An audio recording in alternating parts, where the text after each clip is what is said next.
E aí a gente volta para a última eleição, então. Naquele panorama, Haddad...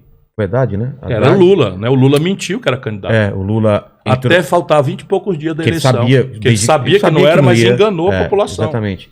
Aí ficou o Lula, aquele negócio... Bolsonaro foram para o segundo turno, e aí você vai para a França e fala aquilo que você foi para não votar em bandido. E aí o Haddad não gostou muito disso. Porque não foi para não fazer campanha com bandido. Ah, tá. Eu votei no Haddad. Eu declarei na primeira noite que votava contra o Bolsonaro e viajei, na verdade fui para Portugal, porque eu não queria fazer campanha junto com bandidos, quadrilha. Eles te convidaram? Nunca me ligaram sequer. É preciso que as pessoas saibam. Eu nunca contei isso. Nunca. Ah, não sabia. Nunca. Ninguém ligou assim, olha, eu preciso falar com você. Vamos negociar alguma coisa do seu programa e tal. Zero. Até hoje, nunca ninguém me ligou. Caramba. E a eleição estava perdida de véspera, porque era uma mentira do Lula. Ele escolheu quem para ser candidato? O Haddad. Qual era a experiência de 1 ano atrás do Haddad? Ter perdido... Tinha perdido, mas não é perdido. Perder a eleição é normal. Ele levou uma surra. Ele perdeu em todos os bairros de São Paulo, tirou 16% dos votos no cargo de prefeito. Esse é o homem que o Lula escolheu para ser o cara que ia encarar o antipetismo, que era a força mais avassaladora que estava registrada ali. O PT tinha perdido as eleições nas eleições, como perdeu agora. Total. Vocês vão ver, espera para ver. O povo brasileiro não é idiota como o Lula pensa. Mas então eles não ligaram para você e você não queria fazer campanha com eles, porque não acreditava... Não, porque, veja bem, estava agarrado com o Renan Calheiros. Não, claro, não, eu não tenho estava agarrado com o Eunício Oliveira, ele estava agarrado com a mesma gente. E assim, não dá para mim, percebe? Eu já engoli. Mas quando foi o rompimento seu com essa assim, tipo, não deu para mim, mas entre um e o outro eu fico do lado do PT. Quando foi esse rompimento? Não, eu votei no Haddad. Não, é mentira deles. Eu voltei da viagem e votei no Haddad. Eles disseram que você se absteve. Mentira do Lula. Mentira, eu vim e votei, declarei voto e votei. E a massa dos eleitores que votou em mim... Mas ficou o lance da França? Foi para Portugal, então? Porque eu fui para Portugal, porque Fortaleza, Lisboa, são 6 horas e 20 minutos. E é mais barata a passagem, você viaja de classe econômica na boa. E eu estava exausto, cara. Eu fui operado na campanha. Eu fui fazer o debate da Globo, eu estava com a sonda pendurada na perna. Caramba. Brinquei até com eles, porque eu não vou fazer mimimi como o Bolsonaro, não sei o quê. Brinquei com eles, nem divulguei. Eu estava operado, estava exausto. Próstata? Próstata? Mas era benigna, graças a Deus e tal. Mas eu estava com a sonda pendurada na perna aqui. Eu brincando, pega leve aí, rapaziada. Eu mostrava a sonda pendurada na perna. Tô fazendo um xixizinho enquanto eu falando. Enquanto eu tô aqui discutindo com vocês, vamos pegar leve aí. Já usei sonda, horrível. Senão eu jogo essa sonda num de vocês e tal. Aperta aqui. Eu fico brincando, porque eu não tenho ódio no coração, nem mágoa, nem coisa nenhuma. Mas assim, o que me obriga a andar com essa gente? Não, eu até acho uma gente que destruiu o meu país, uma gente que fez da corrupção uma prática central do governo, mentirosos. Nunca mais mesmo. Ponto final. E nesse cenário agora? Sou maior, vacinado, pago meus impostos e tal, e vou votar contra o Bolsonaro. Não é porque eu tenho ódio ao Bolsonaro, é porque o Bolsonaro representa essa mesma coisa. Agora é a mesma turma, cara. Agora, putz, é a mesma turma mesmo. E nesse cenário que a gente está agora... E o mesmo modelo econômico. Câmbio flutuante, superávit primário, meta de inflação. Lula. O Paulo Guedes câmbio flutuante, meta de inflação, superávit primário. É a mesma coisa. É a mesma coisa. Não veio nada novo? Nada. Ô, meu irmão brasileiro, é o petista que você não for fanático. Ouça o que eu estou ponderando. Esse modelo liquidou o Brasil. Entre 2010 e 2020, Vilela, pela primeira vez na história, o Brasil passou uma década sem crescer nada. É a pior década em matéria de crescimento dos últimos 120 anos. E em volta da gente, como tá? Agora vamos lá, 2010, 2020, 6 anos é PT na veia. 2 anos é Michel Temer, que a irresponsabilidade do Lula botou na linha de sucessão, e é a mesma gente com quem o Lula está hoje agarrado. E 2 anos o Bolsonaro, que chega à presidência da República como resultado da irresponsabilidade do Lula e do PT. Ou o povo brasileiro virou fascista e gado do dia para a noite? Essa gente votou com Lula a vida inteira. Eles não respeitam nada, nem ninguém. Vamos pro ramo da ideologia agora, que é o que tá... Essa dicotomia, esse negócio, ou é de um lado ou de outro, e o pessoal busca essa terceira via, essa coisa um pouco mais sensata e tal. Você acha que tem espaço para sensatez, tem espaço para moderação? Ou a gente tá numa raiva tão grande, num ódio tão grande? Porque... A raiva e o ódio são enormes. Então, mas eles são... Isso é da gente? Não, Tava aqui não já? são eles. quando começou isso? São eles. Quando começou o nós contra eles? Quem introduziu isso na vida brasileira foi o Lula. Quando? Nós contra eles a vida inteira. Desde que eles entraram. Desde que eles entraram. Então, se você reparar, é a minha história, não é? Então, assim, em 1989, nós tivemos a primeira eleição direta para presidente da República. O único candidato que perdia para o Collor era o Lula. O único. O Covas ganhava do Lula, do Collor. O Brizola ganhava do Collor e o Lula era o único que perdia. Cansamos de tentar mostrar isso para ele.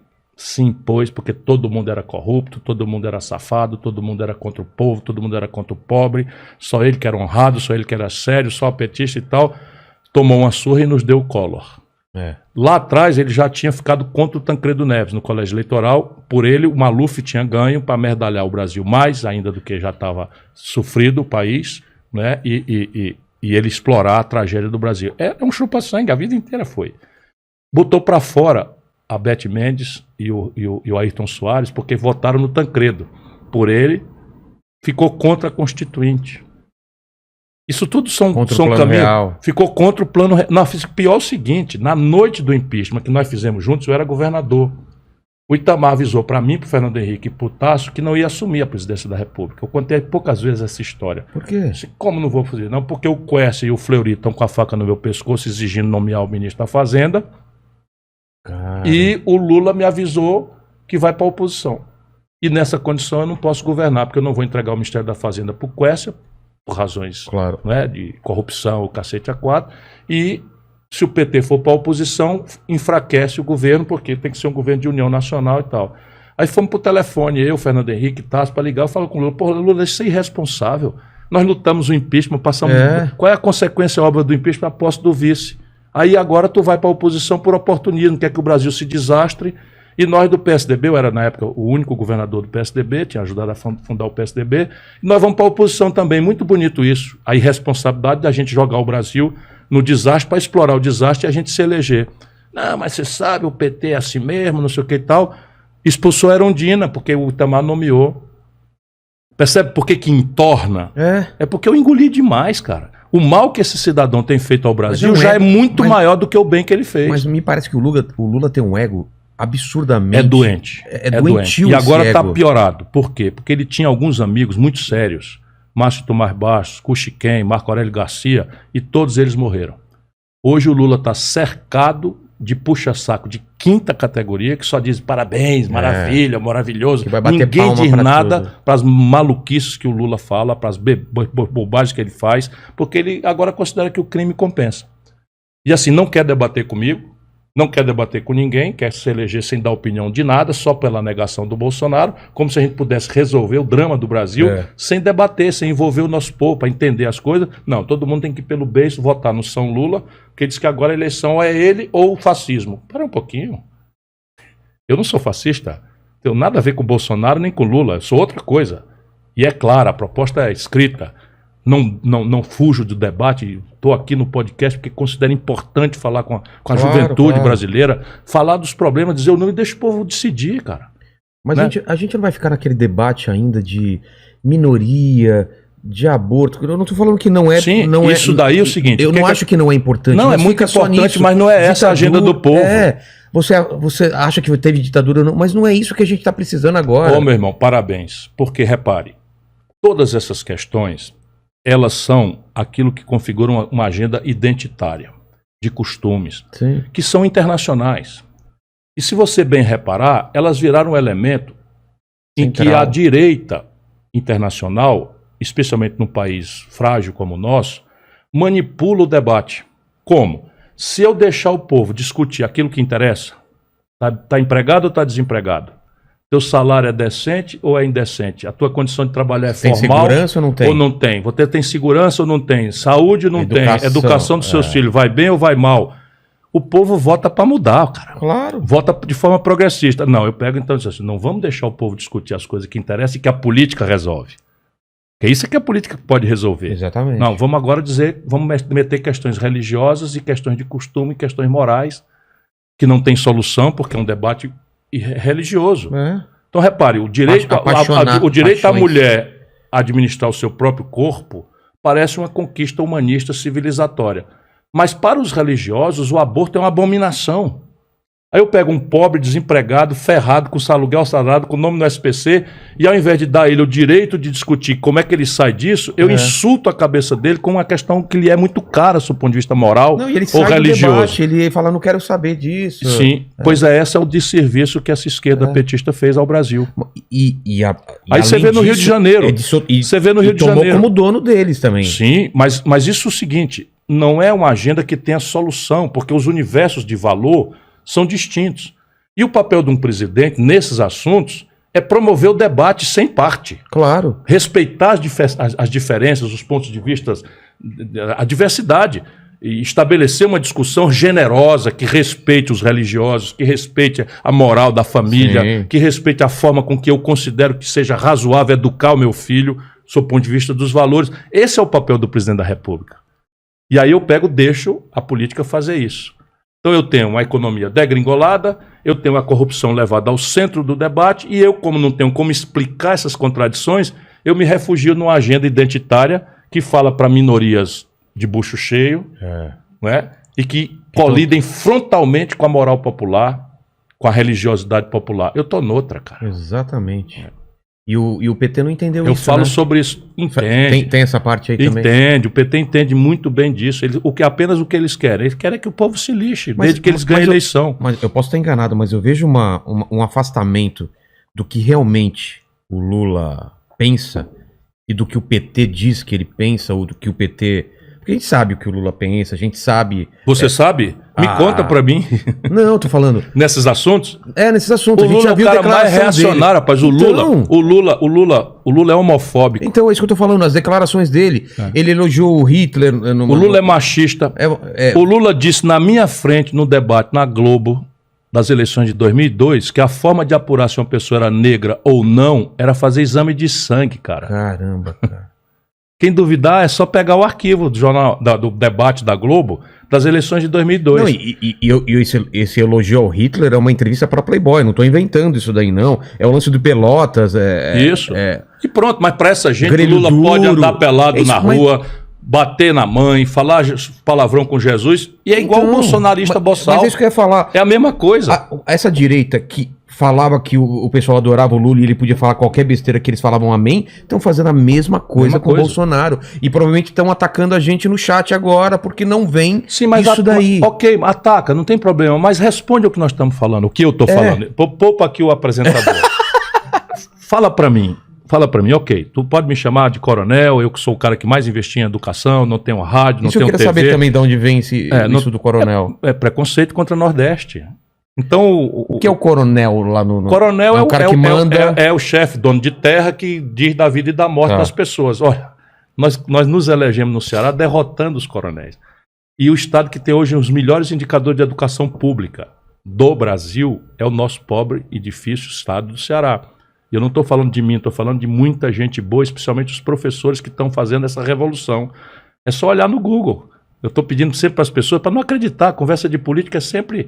bonita e tal, vai checar, meu irmão, checa o que eu falo, checa o que o outro fala, e não seja bobo, quem vai pela cabeça dos outros é piolho, a gente tem esse ditado popular. Então repare, reaja ao que eu estou dizendo, ou é verdade ou é mentira que o Lula disse num debate na Globo, que a forma de apurar se um negro era negro ou não, para ter direito à cota, era exame de sangue. Cara, eu saí em socorro do Lula. Caramba. Eu saí em socorro do Lula porque eu vi a besteira que ele tinha falado. O Lula... Ele falou que graças a Deus a gente teve a pandemia. Graças a Deus aconteceu essa pandemia, porque o povo agora... É isso. É pensar mas ele virou uma coisa tal para essa igrejinha de fanáticos que entope o Brasil de conversa mole. E vai fazendo, e vai acontecendo, não tem a menor autocrítica. Ele criou um espelho do outro lado, não sei se ele criou a mesma também, coisa. Ou se já existia isso de uma forma latente e a gente não sabia, mas tem um espelho aqui de dois tipos de pessoas. Então o Bolsonaro, eu estou dizendo, o Bolsonaro roubava dinheiro na gasolina do gabinete dele. O Bolsonaro, entre a eleição, Vilela, entre a eleição do Bolsonaro, presidente da República, e a posse, entre a eleição e a posse, o Bolsonaro foi na burocracia da Câmara Federal e requereu aposentadoria especial de deputado, cara. Bolsonaro é aposentado desde os 28 anos de idade como capitão. Pediu eleito. E já tinha uma veja aposentadoria. Tendo a honra maior do que um brasileiro pode ter de servir essa grande nação. 57 milhões de irmãos nossos votaram nele com toda a esperança. Sabe, eu cumprimentei, dei os parabéns, desejei boa sorte, que é o papel de um democrata. Claro. Não é? E o cara com tudo na mão foi de fininho pedir uma aposentadoria de deputado, cara. Aí tem a presidência da República, o salário, tem a aposentadoria de deputado, tem a aposentadoria de capitão e gasta 5 milhões e 800. Quanto dá essas aposentadorias? Isso aqui dá 30 mais 15, 45, mais uns... Dá uns 60 mil, 60, 70 pau. 70 pau. Eu tô dizendo isso é verdade ou mentira? E eu vou contar agora só porque estou me apresentando. Nunca ninguém soube, eu fui deputado, prefeito e governador. Aos 36 anos eu era ex essas coisas aí, porque eu comecei muito cedo. Tive direito a 3 aposentadorias, que me dariam hoje algo ao redor de 80 mil reais de salário. Nunca aceitei receber, nunca requeri, porque considero imoral. E não tenho fortuna, não. Não tenho empresa, não sou sócio de ninguém.